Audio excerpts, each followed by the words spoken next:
Introducing Meta Ray-Ban Display, the world's most advanced AI glasses. With a full color display built into the lens of the glasses, it's there when you need it and gone when you don't.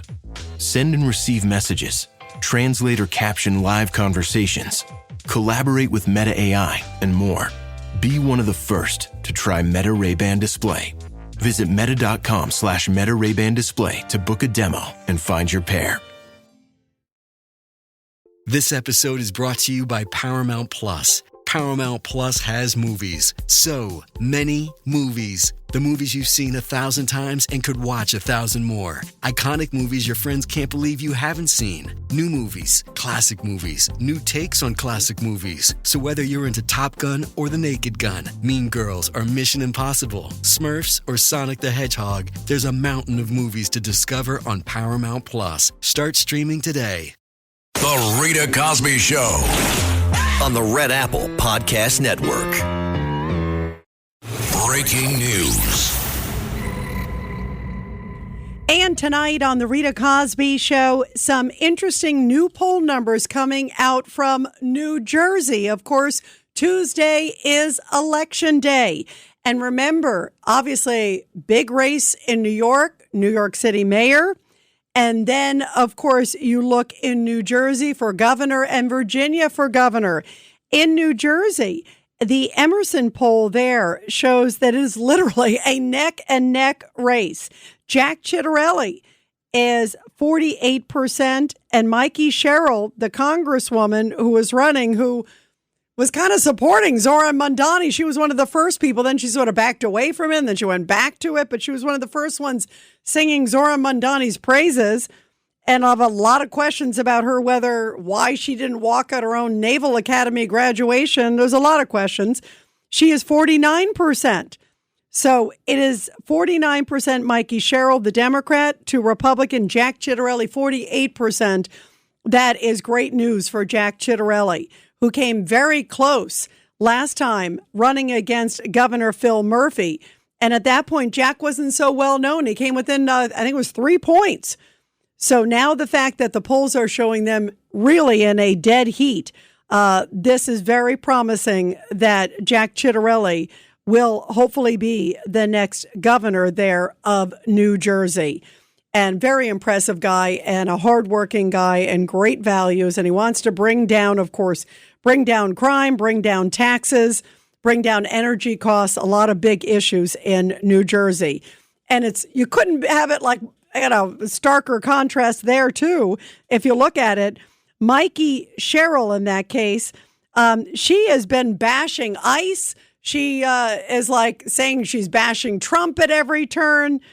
She is totally going to be a very, very different governor than Jack Ciattarelli if he becomes governor. Jack said that he's going to work with law enforcement. He's going to work with the president. He's going to work to bring money to New Jersey.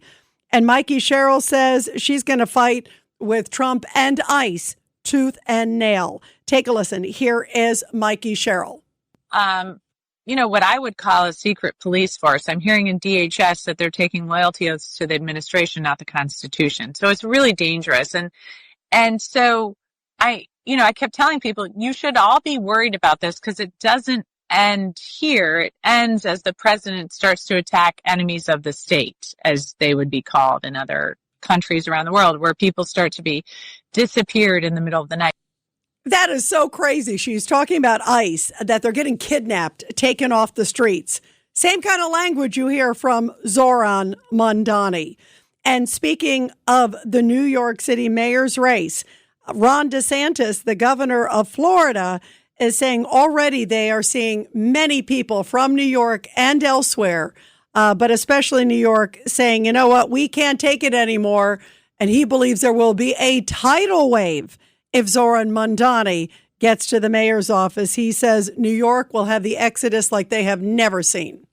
If you say you're going to disband the NYPD, if you put the criminals back on the street, if you engage in far left policies that would make George Soros blush, people do respond to that. And of all the people that have migrated to Florida since I've been governor, I would say the number one reason they've left places like New York City under de Blasio, like they've left Chicago under this mayor and the previous mayor, like leaving San Francisco and Los Angeles, is public safety. Those leftist politicians turn their backs on the police, turn their backs on the rule of law, and then the citizens were the ones that paid the price. And I will tell you, the disproportionate impact on those far-left policies that do help the criminal element is actually not even the wealthy people, though they're affected to a certain extent.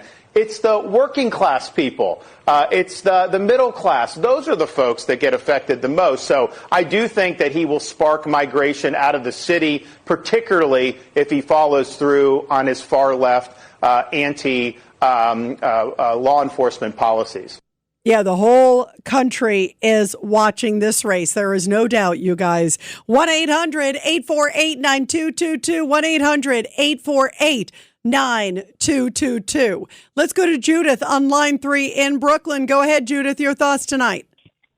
Hi, Rita. Oh, my God. That back and forth with BJ was like breathless. I know, and I love BJ. He's terrific. But I'm also being practical. Yeah, no. You know what? It's a matter of you said it, and I'm going to repeat what you said. Very important point. Strategy. Hello. It's like you want to win the war. You might win a battle. But sometimes I feel like this is like the Custer's last stand. Is that what you want to be? No. You want to survive. This is crazy. Rita, I'm calling because you know how these Democrats throw around threat to democracy, right? Well, this guy Mamdani is a true threat to democracy. Exactly. Absolutely. He's a threat to democracy, nothing what to talk about. And something should be done about that because he is dangerous. And, I'm trying to find in my notes. I tend to write notes over the years, whatever. I know I wrote it somewhere, I can't find, but I'm doing by memory. In 1920, there were elections here in New York, and there were 5 candidates that were disqualified because due to the fact they were communists. So that was done in 1920. I'm going to look at it. I know I saw it because a lot of times I write things down when they're very interesting. So let me just say, this wolf in sheep's clothing, okay, he should be disqualified, not only because he's a communist and anti-American. I mean, he sides with enemies of our country. He's a terrorist supporter. Well, that's why I call him a terrorist sympathizer. And you know what? Right. That's why I've never said this, but this is what I have been saying now. I've never said it prior to this election moment. But Judith, you guys have heard me say this, and this really is what it comes down to. You're either going to elect who I believe, just like you, is a terrorist sympathizer, or the other choice has to be someone who isn't. And it's a pretty easy choice if you look at it that way, because that sadly is what's on the line. And that's what's so scary about this. This is not a normal election where you want to vote for maybe the person you want to vote for, ideally in a perfect world. I wish it was that, but it's not. It's sadly not. You have to be strategic with your vote.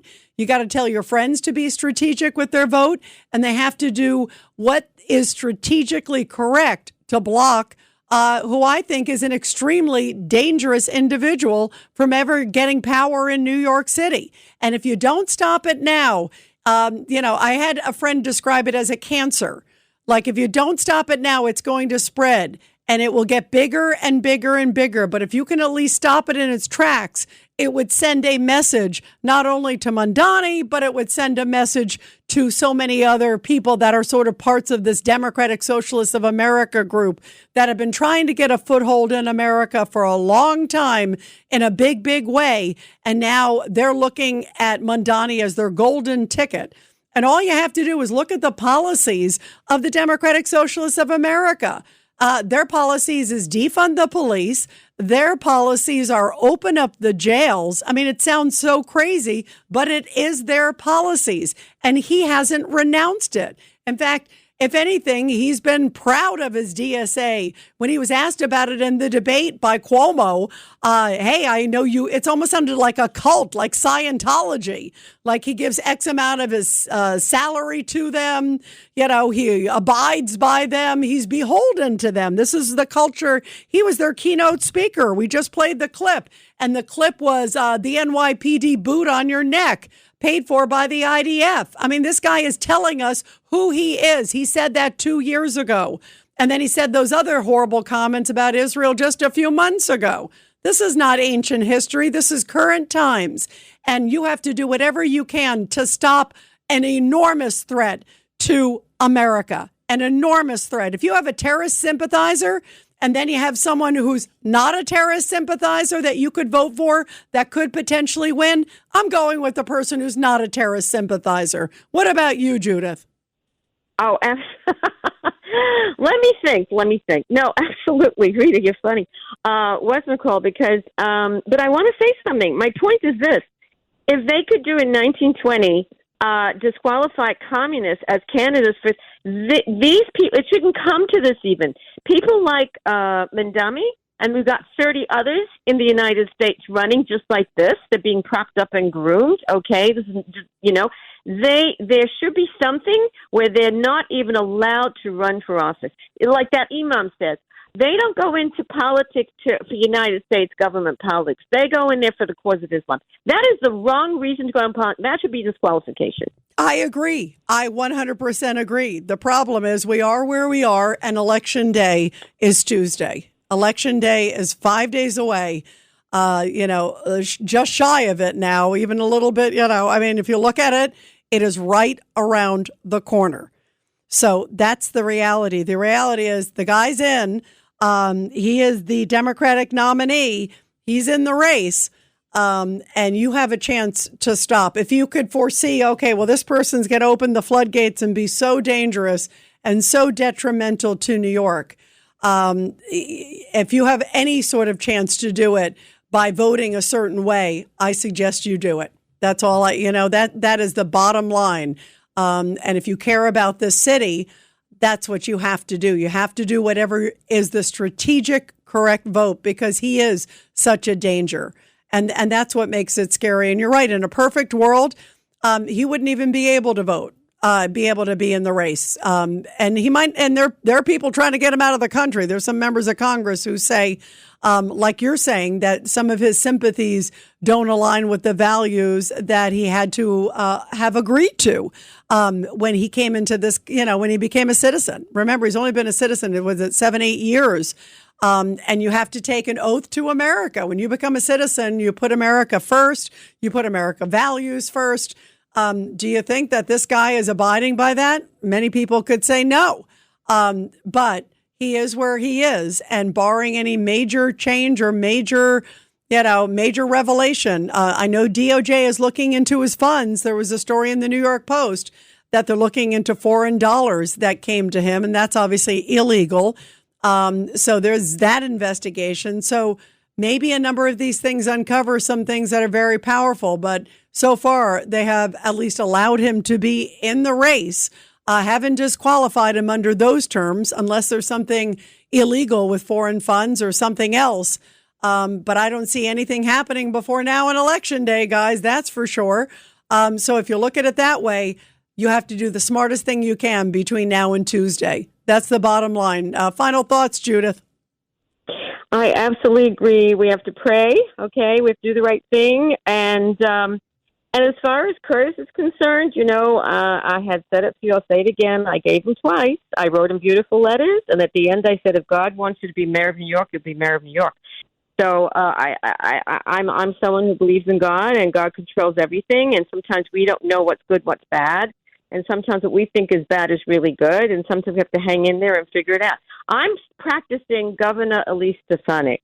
Elise Stefanik. I'm practicing, okay? Because you know what? She can knock him out. Right. But the problem is, you're right. She would have to have certain grounds to be able to do that. No. Right. No, Rita, no. No, she does not have to. I heard she doesn't even have to. Actually, Judith, by the way, they do. they have the ability to remove, but you have to have some justification. By the way, I'm not saying there's not going to be justification. Based on some of the things we hear about him, there may be a lot of justification. The problem, what I was about to say, is that if you look at this situation, say even, and some of the polls, I saw there were great numbers for Elise Stefanik. There was a new thing that just came out, and she hasn't even announced yet. And she was leading, I think it was 1 percentage point above Hochul, which is great for someone who hasn't even declared that they're running yet. So I agree that she could be definitely a backstop to keep tabs on him. Or if he gets out of hand, as many of us believe, she could, yes, remove him. The issue is, remember, it's an election year, so there's still a bit of time until there's still at least a year until, say, an Elise Stefanik, even if she were to get elected.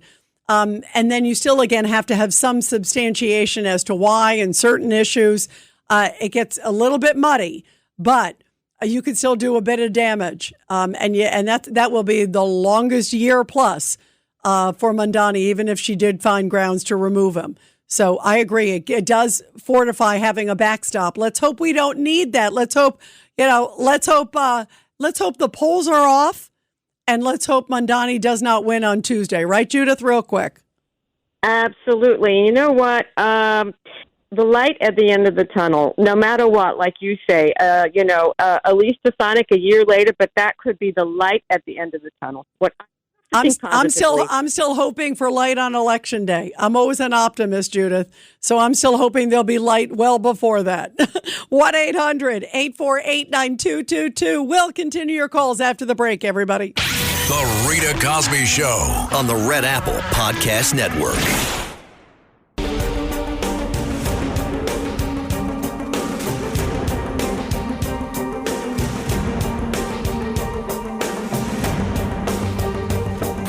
This is the Rita Cosby Show.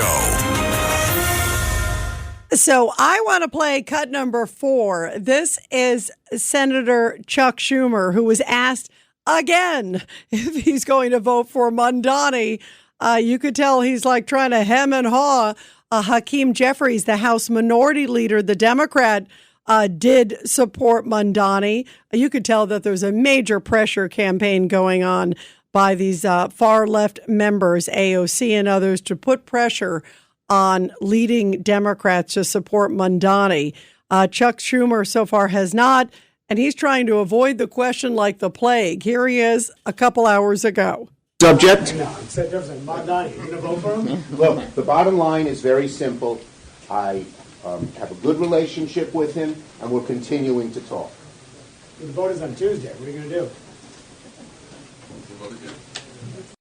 Next question. I gotta go. I got to go buy a cup of coffee somewhere. I got to do something. And he's trying to avoid it like the plague. Meantime, Ilhan Omar came out and started chastising publicly Chuck Schumer, saying she cannot imagine why Chuck Schumer is having such a hard time considering whether or not to endorse Mamdani.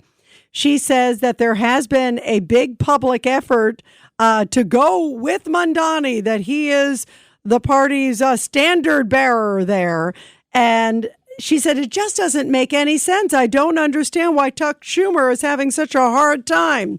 Maybe because Mamdani's an anti-Semite? The Rita Cosby Show on the Red Apple Podcast Network.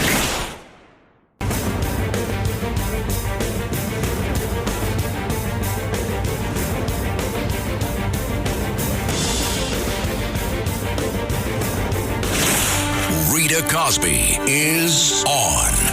And everybody watching the New York City mayoral race. By the way, House Speaker Mike Johnson warning that Zorhan Mamdani, if he should win the New York City mayoral race, it would signal a Marxist victory for America.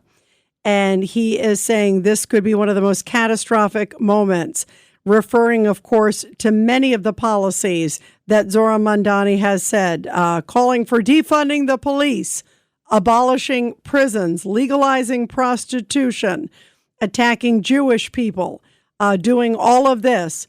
and Mike Johnson, the Speaker of the House, saying New York City is about to be destroyed from within if indeed this man gets elected. Many Democrats, I have many Democratic friends. I have friends on all sides of the aisle. They are mortified that the nominee of the Democratic Party is a guy who clearly is anti-Semitic. I believe in many ways his policies are anti-American. And boy, it is troubling that if you look at some of the new polls that are coming out, he is still in these polls, number one, handily. Cuomo, number two. And then you see Curtis Sliwa, number three. And that's the problem. They're splitting the vote. That's one. Curtis is definitely number three in the polls. But you also see just a very troubling trend that now it looks like Mamdani is in some polls even going a little higher, but certainly sort of maintaining a good distance. Let's hope the polls are wrong. Polls have often been wrong. So let's hope they're wrong, or let's hope that it will at least galvanize people to get out and vote against Mamdani, because it truly would be catastrophic, not just for New York City, for the Democratic Party, but also for America. 1-800-848-9222. 1-800-848-9222. Let's go to Larry in Tampa on line 5. Go ahead, Larry. Hi, Rita. To preface, I don't think this Mamdani is an independent thinker, and he dare not criticize Sharia law unless he faced the death penalty. And in London, there are groups organizing rape groups for little children. And I would like to pose the question to him if he would be tough on his compadre, or his what they call what do they call them? His brother, a Muslim, and that's something that I'd like to corner him with. That, and you are an exemplary interviewer. If you could grab a hold of him and pose that question, I think you could get him in the corner. Yeah, you know what? I by the way, Larry, I absolutely agree that it would be a very good question to ask. And let's hope we can get a question to him before Tuesday. You're right. I would have also asked him, to your point, had I moderated that debate. I've moderated a number of debates. And obviously I would have loved to have moderated against and grilled Mamdani. But I would have said, will you condemn now Sharia law? It's almost a similar question to you, because they're good Muslims out there. It's the Islamists, it's these fanatics that good Muslims don't like either. They don't like fanatics either. And I would have asked, will you condemn here once and for all Sharia law and everything that it stands for? And I bet you he would have been, because even on the Democratic Socialists of America platform, which is so extreme, he still didn't condemn that either. So, and he didn't condemn globalize the intifada. He just said he's not going to use that word anymore, that phrase anymore, because some people told him it's offensive. It's shocking. His dance with words, as you're aptly describing, is really very, very apparent, and it's really troubling too, Larry. I mean, when you see the way this guy is dancing around, but I'll try to get that question to him, Larry. Anything is possible. Let's try. Let's go to Mike in the Lower East Side. Go ahead, Mike. How are you, Rita? We love you, and I love you too, and I love BJ too. I'm just also being realistic too, Mike. Yeah, I want to give BJ a little encouragement. Curtis is only 4 points behind Cuomo, and I really think that Curtis is going to pass Cuomo, and we're going to hold him back. I think somebody's got to talk to Cuomo. I don't want to say what they should tell him, but I think Curtis Sliwa has a better chance than Cuomo. If that's the case, Mike, that means that all the polls are wrong. And by the way, that may be the case, but I don't think they're all wrong. That's the case. There is that one that you're referring to. I saw it. It's an Emerson poll, and that one has Mamdani far up. He's still, unfortunately, there's still a bit of distance between the number one and number two. There is no doubt about it. And the polls may be off, but if you look at every single poll that I have seen in a three-way race, it is Mamdani, then Andrew Cuomo, and then Curtis. And in that one, they are closer. The 2 and 3 are closer. But the other ones have him, in some cases, down by more than half. I mean, like I'm looking at a Quinnipiac, 33% for Cuomo, 14% for Curtis. I mean, I'm just looking at the numbers. Mike, I'm not saying I'm happy where the numbers are at. I'm not. But I am also... I'm worried about Mamdani getting elected. That is the bottom line, and that's what everybody in this city should be prioritizing right now. And that's why I use the word there has to be a strategy, because the reality is right now, this guy, because the vote is getting split, if the votes were cohesive and if it was done a while ago where they acted as a unit, whoever, again, I'm just saying whoever, right? If it would have been a much better chance to beat this guy.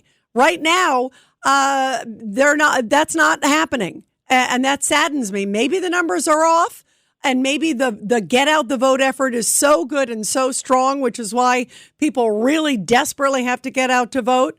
And there may be some massive, enormous turnout, especially on election day. And maybe now people are starting to get educated about the dangers of this Mamdani guy, maybe more than they were before. So I'm still trying to be optimistic, but it is a 5-alarm fire. And if people don't take aggressive action in getting out to the polls, this guy is going to be the next mayor, and it's because the vote was split. That's a big part of it.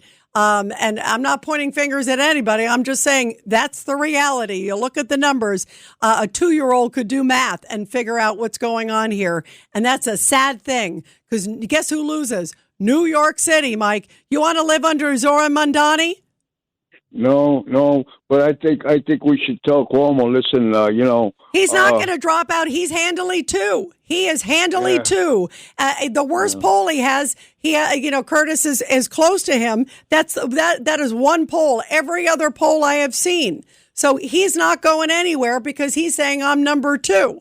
And it is, and the sad reality, Mike, it's an enormous Democratic city, and it's leaning more and more left, which is, we may not agree with that, but that's sadly where New York City's at. So you gotta take, who was it today? We had Fernando Mateo, and we had other people, even Mike Lawler. Mike Lawler isn't endorsing anybody, but he's suggesting people take the lesser of the two evils. That's the way he put it. I'm telling people, you either have a terrorist sympathizer in the mayor's office or you don't.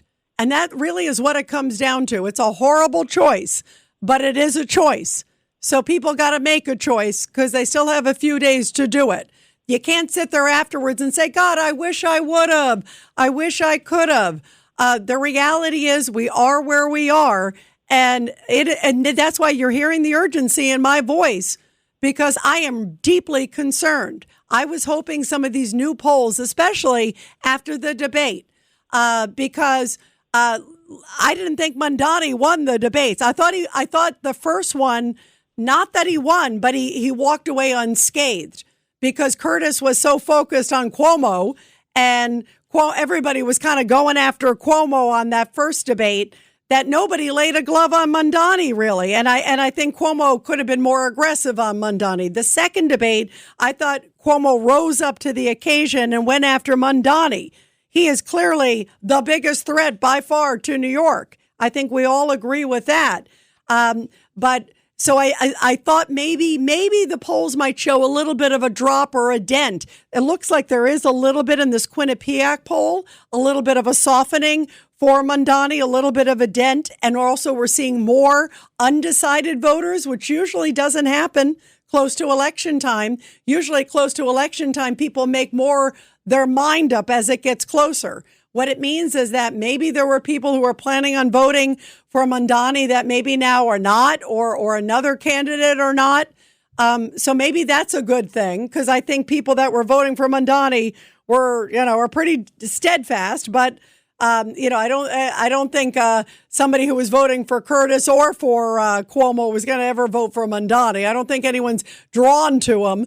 But the reality is, there hasn't been a drop in the numbers. And I'm telling you, Mike, as someone who's covered many, many elections, I am deeply concerned. I really, when I say a 5-alarm blaze, the house is on fire. And there's only a few days before election, which is why people cannot rest on their laurels. If you care about this city and you care about the values of this city and this country, you must get out and vote. There is no waiting. There's no hedging. The candidate that's number 2 may not be ideal, but he's not a terrorist sympathizer. I mean, and that's why, you can't sit and say, boy, it was nice that I voted for this person. In a perfect world, that would be great.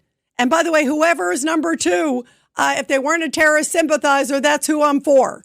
And I've told you guys, I'm not even sure who I'm voting for. This is so upsetting. I just know I'm not voting for Mamdani. That's pretty clear, guys. 100%. Let's go to Joaquin in Pennsylvania. Go ahead, Joaquin. Good evening, Rita. Yeah, this is really perplexing. I see New York City right now as 2 petri dishes, 2 experiments that can go awry.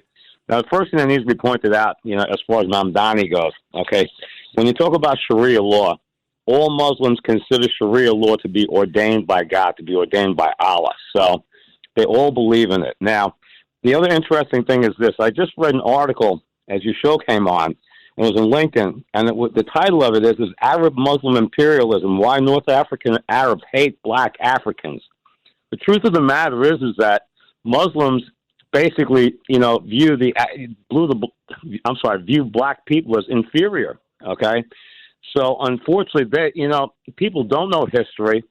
They should appreciate our shared history in this country, but the fact of the matter is that they've been drawn into something, and they really don't understand it. And this article actually was written by a historian who's a PhD, and he happens to be a black gentleman, Richard Enigabadian. I can't pronounce his name. So, on that point of view, I don't understand why, the African-American community, or black community, wants to go, with a Muslim, okay, Mamdani. Now, the other problem that I see with Cuomo, unfortunately, this is the petri dish, is that I see this as a resurrection for Cuomo, and the Democrats don't have anybody really for a presidential candidate. And the horror that I see possibly is that they resurrect Cuomo, and then, he wins, and he does a really good job in New York City, and then he goes to run for president, and then he says, oh, well, he's a common sense guy. And he actually he got Republicans to vote for him, and then he winds up slipping into the presidency. Well, guess what's going to happen if Mamdani wins the mayorship? Don't you think we're going to hear presidential candidate AOC out there?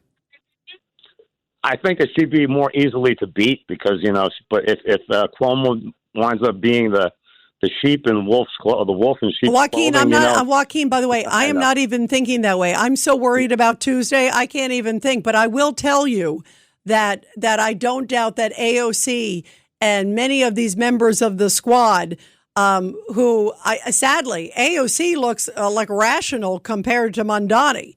I mean, I'm just telling you that, and he can't run for president. I was just telling somebody tonight, a friend of mine, thank God he was born in Uganda, because otherwise I bet you would see candidate Mamdani trying to run for the White House, 100%.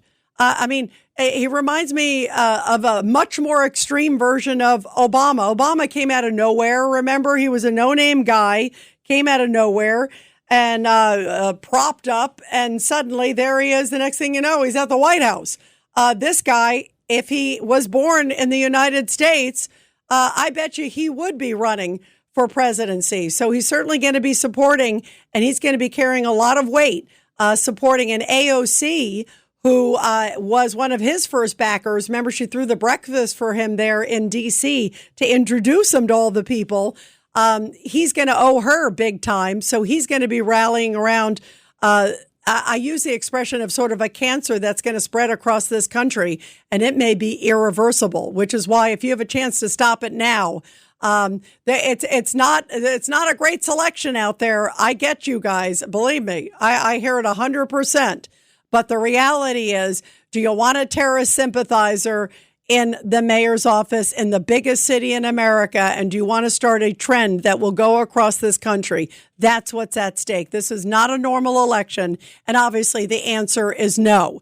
So obviously the person in the polls that consistently shows that can beat that person, that's who you have to at least vote for. You can't split the vote. That's sadly what's happening.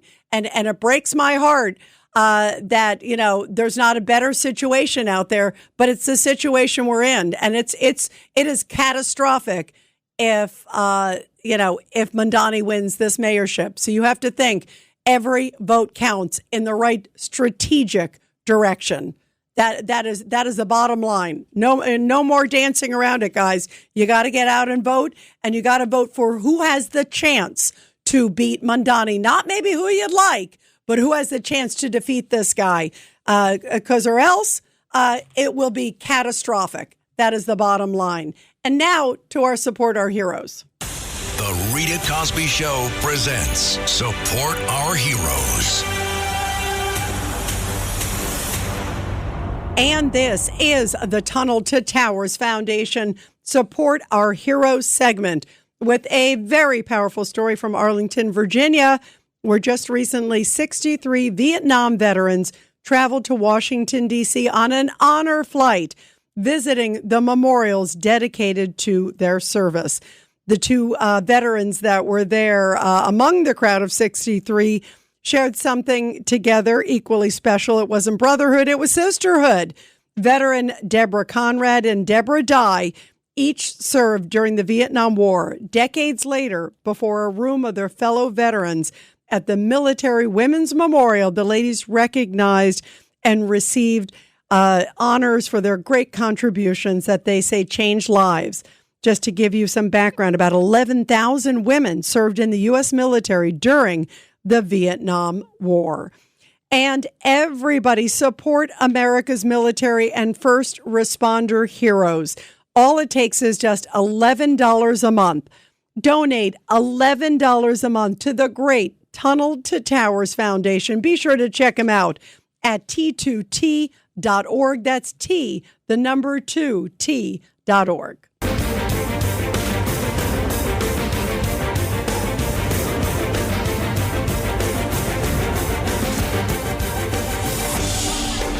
It's the Rita Cosby Show. And everybody, we are also asking you to sound off on the big issues impacting voters this election day. And from now through election day, go to redappleaudionetworks.com/election and vote. We are talking about the cost of living, anti-Semitism, crime, Islamic beliefs, transportation, all of it. And the question today is, has the ongoing government shutdown affected how you see the all-important New York City mayor's race? The Republican House Speaker, Mike Johnson, has blamed Mamdani and the left's love of communism as playing a big role because Schumer isn't going for the vote of the same thing that he voted for many months ago. But now he's getting pressure from his left flank. Meantime, also Cuomo says that he will work with the federal government. He'll work with President Trump to help New York City. So everybody check it out. Vote now and go to redappleaudionetworks.com/election. It is a 5-alarm fire, guys. Make sure you get out and vote. Early voting continues tomorrow through the weekend, and go on election day to the booths. Make sure you vote. Thanks for listening to The Rita Cosby Show. You can hear The Rita Cosby Show weeknights at 10 on 77 WABC. If you like the podcast, share it with your friends and listen anytime at WABCRadio.com and download the WABC Radio app. Hit that subscribe button on all major podcast platforms. Plus, follow WABC on social on Instagram, TikTok, Facebook, and X. See you next time for a new episode so you never have to wonder. What the heck is going on here?